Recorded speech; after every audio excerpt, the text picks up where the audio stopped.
My name is Chris Harris and I'm from AlleryTutors.com, and welcome to this video on periodicity. And in particular, this video is going to look at melting and boiling points.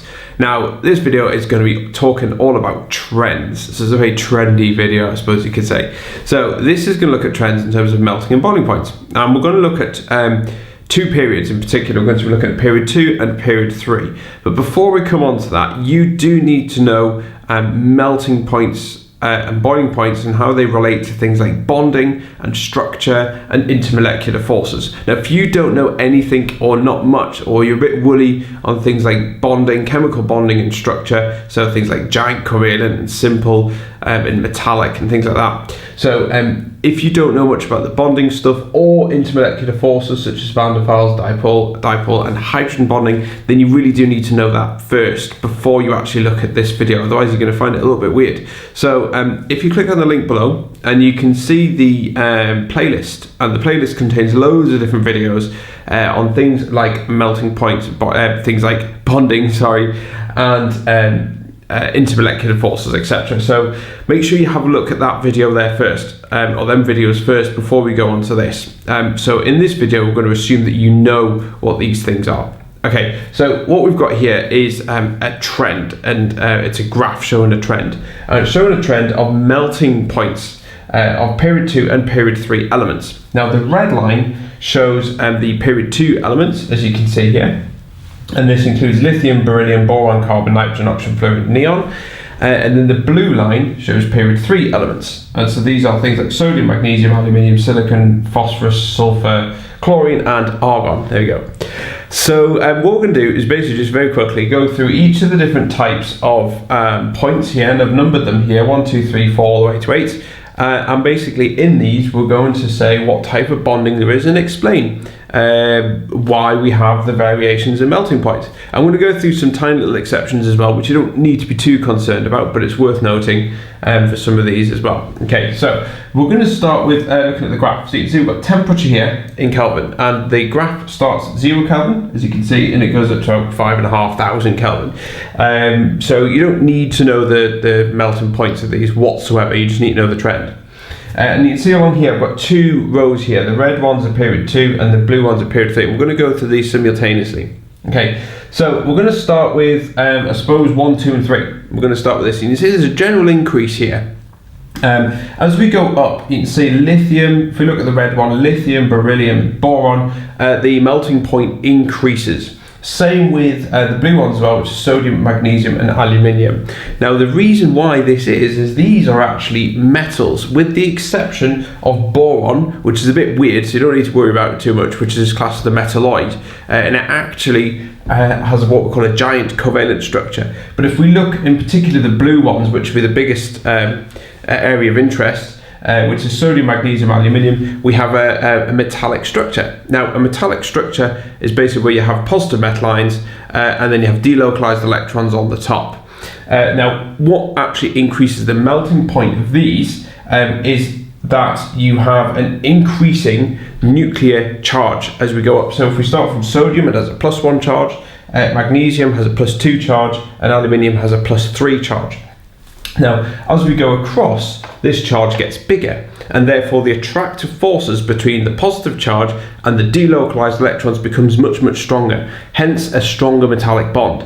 And so that's why the melting points of these increase, like I say, with the exception of boron, which is giant covalent, but that's pretty high melting point as well. Okay, so we're going to put that in there. So I'll write this in blue. Okay, so these are giant metallic. Like I said, that's with the exception of boron. That's the complete exception. So the giant metallic, and effectively what's happening is the nuclear charge here is effectively getting bigger, and so that means you've got a stronger attraction between positive charge and negative electrons. So I'll put increased nuclear charge. Okay. Now, all of them have giant metallic structures, so that's got generally a high melting point and boiling point as well. Okay, so if we come to the next one, which is 4, this is point 4 here. Now this is the peak of the graph. So this is representing carbon and silicon. Both of these are giant covalent structures. They have massive structures that are formed, and you need a large amount of energy to actually break the covalent bonds here between the carbon and silicon atoms. And so for that reason, we have a much higher melting point compared to the elements that precede them. So I'm going to put them on there as well. So these are giant covalent. There you go. So giant covalent structures, so they've got many strong covalent bonds. There we are. Okay, so yeah, so we've got really high melting point. I should say as yet another exception is that if we take this to be diamond actually doesn't melt, it sublimes. So we can't really say it's a melting point. And that's generally because of the structure that it forms. You don't need to worry too much about it, but you do need to know that actually diamond sublimes and not melts. So that's an important point to make. Okay, right, so then obviously we go down here, and if we look at, say for example, a red line, if we look at the red one here, the red one shows nitrogen. Now nitrogen is a really low melting point.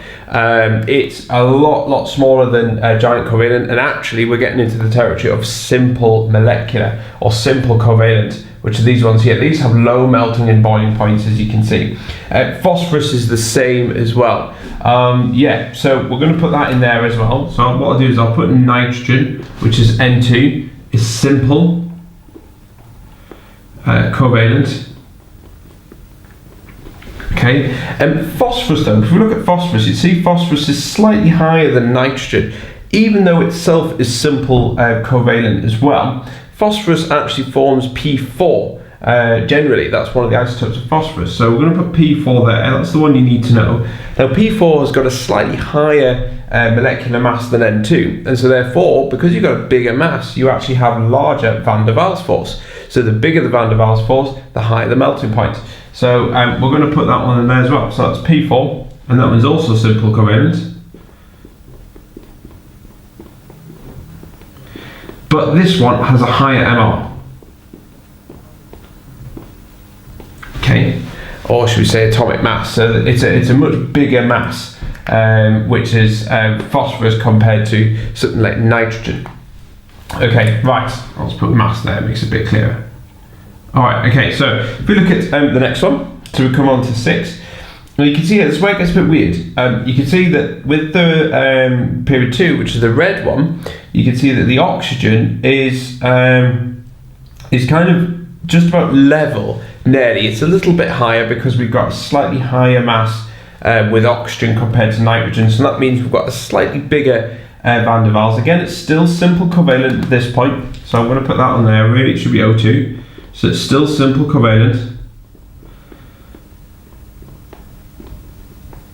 Okay, but if we look at the next one above, sulfur, now look, sulfur actually increases in comparison to phosphorus. It's higher than oxygen because obviously it's got a bigger mass, so therefore it has more van der Waals forces. But if we compare sulfur to phosphorus, this goes up. Now it's a bit weird because the rest of them don't really go up. So we're going to put that in there. And it goes up by quite a bit as well. And that's because sulfur actually forms S8. You can see it's significantly bigger than phosphorus. So therefore its melting point jumps up quite a bit as well. Again, it's still simple covalent. So put that on there. Covalent. But this again has a higher mass, if we have to compare the two. But comparing them from phosphorus is P4, sulfur is S8. So that's why we get this big jump kind of increasing up here. Okay, if we look at point 7, now point 7 is looking at fluorine for period 2 and chlorine for period 3. You can see here, if we just look at period 3, it drops quite a bit here. Now the reason why is because fluorine is a lot smaller than S8. Fluorine is diatomic. That means it only bonds to one of the fluorines, so it's F2, which is a lot smaller and a lot lighter than S8, which is a lot more bulkier. So therefore it'll have lower van der Waals forces, and so therefore the melting point drops. In comparison to chlorine, if we compare these two, you can see again it's the same reason. Chlorine has a bigger MR, or has a bigger mass, should we say, than fluorine, and so therefore chlorine is going to have a higher melting point than fluorine, and you can see on there the blue one is above the red one, which is on there. So again, we'll put them down. So we'll put F2 is again simple covalent, and we have Cl2, which again is simple covalent. Covalent, there we are. Okay, but this one has a high mass, so therefore it has larger van der Waals forces. That's really, really important, because the van der Waals forces, remember, anything with electrons in will have a van der Waals force, and so mass is a big decider of that. Okay, moving on to the final one, which is 0.8. So 0.8, we finally get down to these ones. These ones have got really low masses.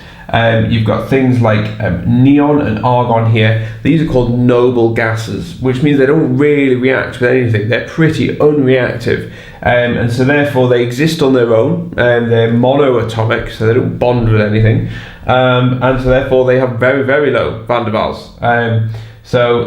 So again, we get a slight drop from the diatomic one that we had before. So we're just going to put them there. So both neon and argon, these are monoatomic, so that means they have lower van der Waals forces. So for example, you can look at things like argon. Argon actually comes from the Greek word argos, which means lazy, and for all those people who know Britain, then you would have heard of the shop called Argos, which is the like a catalogue shop. So you basically go in, you fill in your ticket, and you go to the counter, and then you obviously pay for your product, and then somebody else goes and gets your product for you. You effectively sit down and somebody else gets it for you. You don't have to get up and walk around the shop, pick it up and pay for it. So it's a lazy way of shopping. So that's where the word comes from. So argon being a lazy gas, it doesn't react, it doesn't do anything. So that's where the word comes from. So argon effectively has a much, much lower melting point, should we say, and boiling point as well. So yeah, I suppose in a nutshell, you need to know the different types of structures. You need to be able to explain some of these little exceptions, because that's the type of things they're going to ask for on the exam. So make sure you be able to explain them, and make sure you compare two different periods as well, like what I've done there. We'll compare the periods throughout, and compare elements within the same period, which is again what we've described there. So there's two things that you need to be able to describe. And remember, when you're talking about structure and the melting points, for example here, your giant covalents, you're breaking bonds. The only time we talk about breaking bonds is when you're talking about structure, so giant covalent and metallic structures. When you're talking about simple molecules, which are these ones down here, you're talking about intermolecular forces, so which are these ones here. Notice we didn't talk about covalent bonds here. We didn't talk about breaking covalent bonds. We talked about intermolecular forces, and obviously the main one here is van der Waals forces, because that appears in every molecule or every atom that has electrons.